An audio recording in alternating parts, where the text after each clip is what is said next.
discussing Baifeng Shi's PhD thesis defense today at Berkeley. I attended the event. We here at Orange Capital Partners, we're highly invested in robotics, and Baifeng Shi's work in computer vision, particularly for robotics, actually is pretty congruent with our interests. For new listeners, the purpose of this podcast is to give people a sense for what it feels like to run a hedge fund. And part of what we do here is we discuss sort of, not on a daily basis, but quite regularly, actually what we do. So if you listen through a bunch of episodes, you can go back on our website, I think about 6 years now.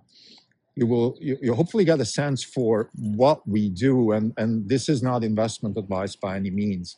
It's really meant to give people a sense for what it feels like to run a hedge fund. So we sometimes discuss books, we discuss conferences, we discuss interviews, we discuss our views.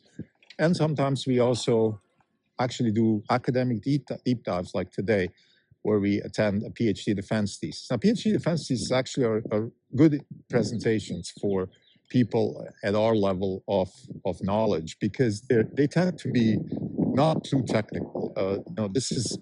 This person has been at this for maybe 4, 5, 6 years.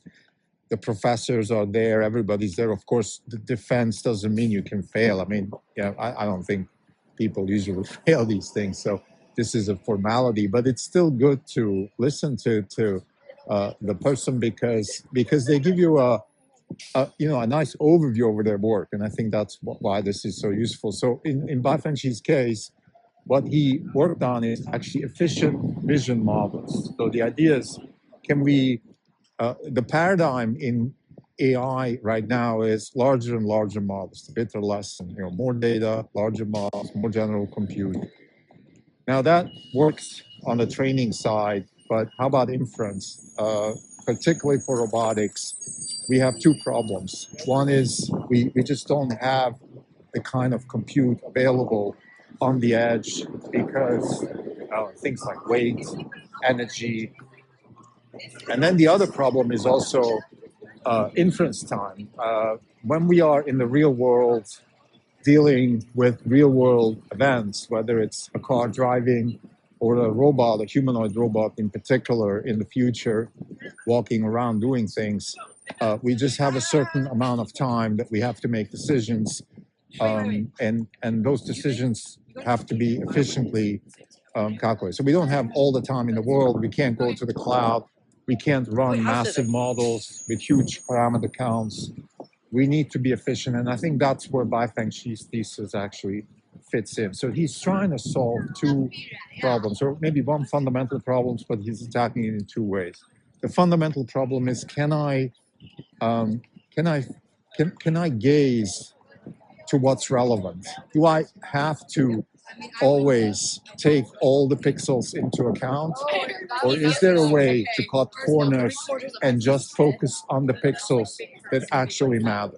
So he's drawing parallels with human vision, and I'm not sure if that is scientifically founded or if it's anecdotal, but we humans have an ability to focus, right? When we walk through the forest, I think for hikers amongst us, you will acknowledge you're pretty good at seeing things that move around on the floor, for example, even though there's a lot of pixels out there, a lot of trees, a lot of green.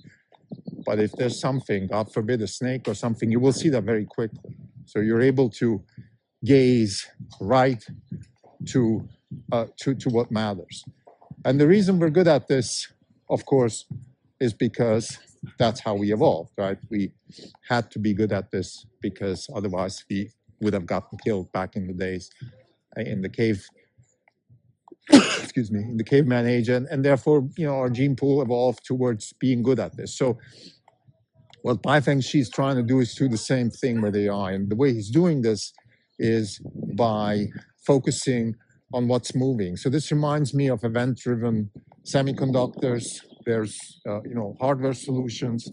He's offering an AI solution to the same problem, which is, can we just focus on events? Can we just focus on what's moving and not always count all the attention for all the pixels in the image. So that's roughly the idea.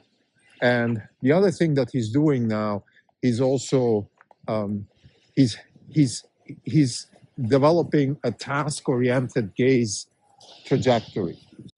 So whenever we hear the sequence of task-oriented something, reinforcement learning comes into play. Task-oriented just means that, for example, we face a task which is avoid the baby, and reinforcement learning can help us do that. Now, I think to use sort of Sergey Levin's approach and Sutton's approach of continuous learning, the goal is actually not just to learn tasks, but to pursue goals and then develop tasks in the pursuit of goals. So the goal would be, for example, clean the apartment, and the task would be avoid the baby.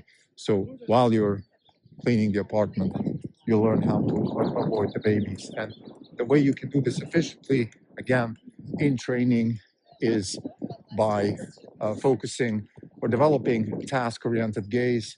So you only focus on what's relevant. You don't, like the key idea here is the same. Like, you don't have to take all the pixels into account. So you can save on compute and inference time at the same time. So to summarize, I think this thesis is an interesting approach where an AI problem, where a real-world problem that tends to be solved with sensors can be solved with AI. I think this is a theme that we've come across several times in the last couple of years, whether it's with Tesla using vision only for the car, whether it's Brian Catanzaro mentioning the fact that actually AI can lower hardware costs.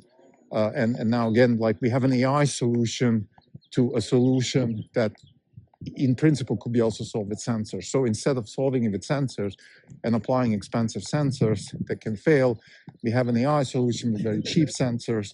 So we just use cameras, but then we have an AI on top of those cameras that is able to follow only what matters, and particularly trained on task-oriented gazing. So it's focusing on what actually matters in order to fulfill the particular job. So that's the idea here. And I think that the thesis is also interesting, again, in particular, because it follows this theme that robotics is an AI problem, not a sensor problem.